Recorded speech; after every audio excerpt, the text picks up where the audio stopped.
Hi everyone, I am Amy Cotton and this is my presentation on the pre-referral and referral processes of special education and RTI, or Response to Intervention.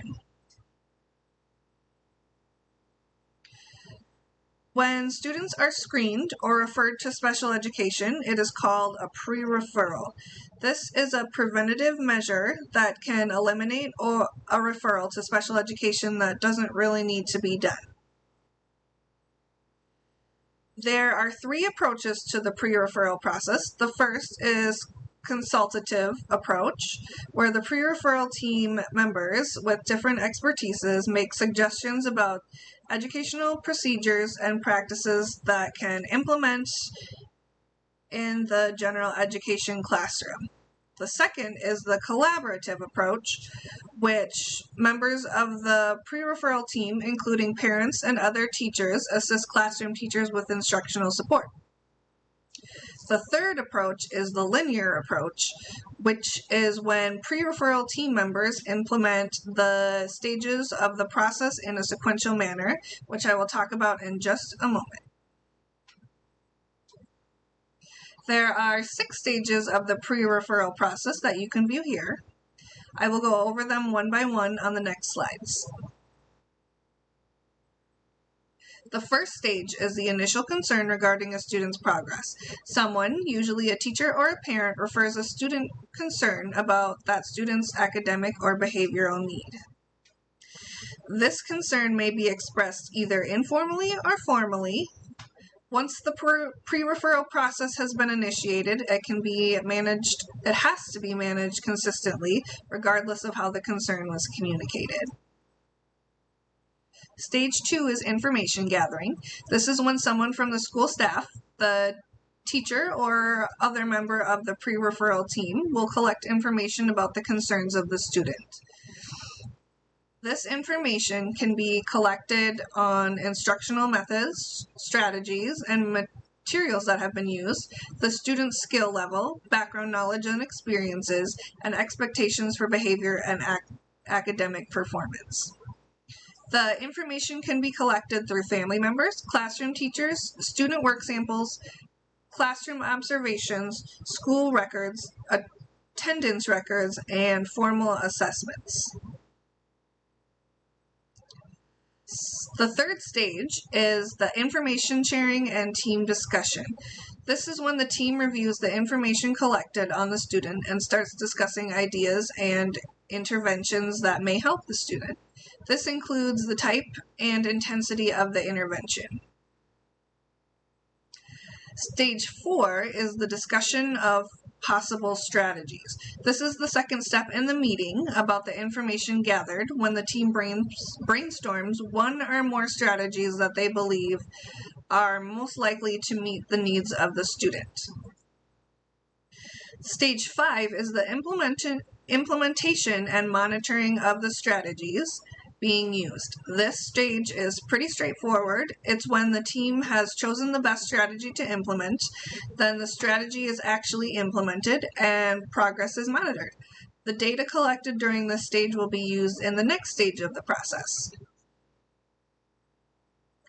Stage 6 is the last stage in the pre-referral process, and it is evaluation and decision making. During this stage, the pre-referral team meets again to decide if the strategies they've been using are effective for the student and whether the student has made progress.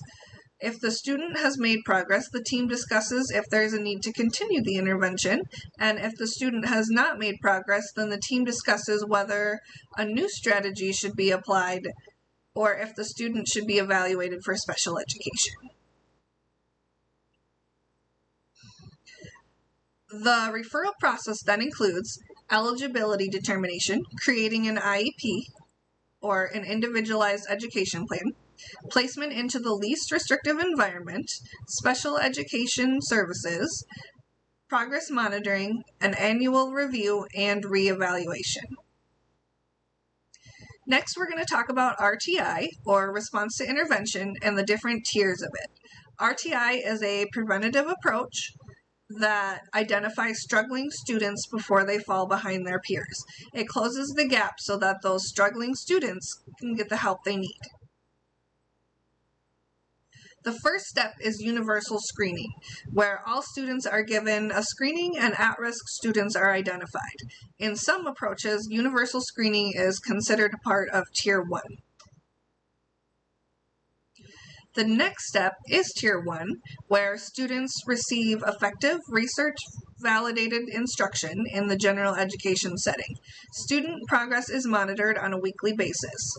This affects about 80% of the student population.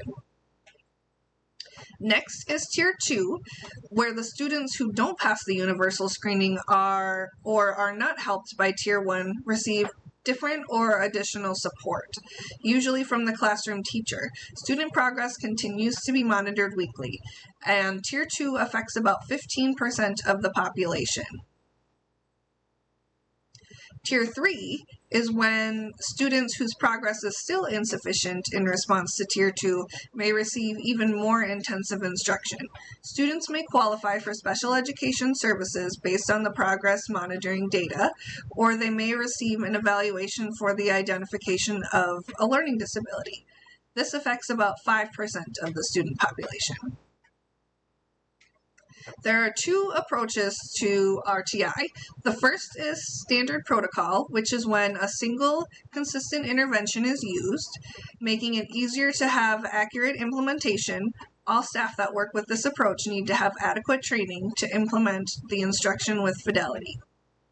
The second is the problem-solving approach, which is when school professionals work at each tier to find the best placement for a student.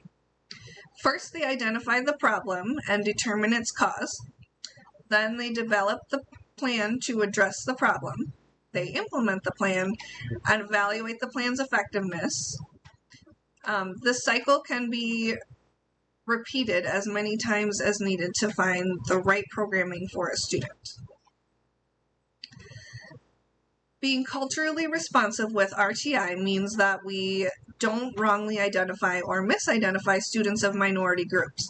Student behavior may be misinterpreted as abnormal rather than considered within the cultural norms of the student. Assumptions are made that all members of a particular cultural group share the same beliefs, values, and practices as the norm, which is usually white students. This tells us that we need to be aware of the different cultures around us and make sure that we properly assess students into the tiers that they need to be in. I want to thank you for your time and attention. Once again, I am Amy Cotton, and this is my project for Special Education Class 644. Thank you.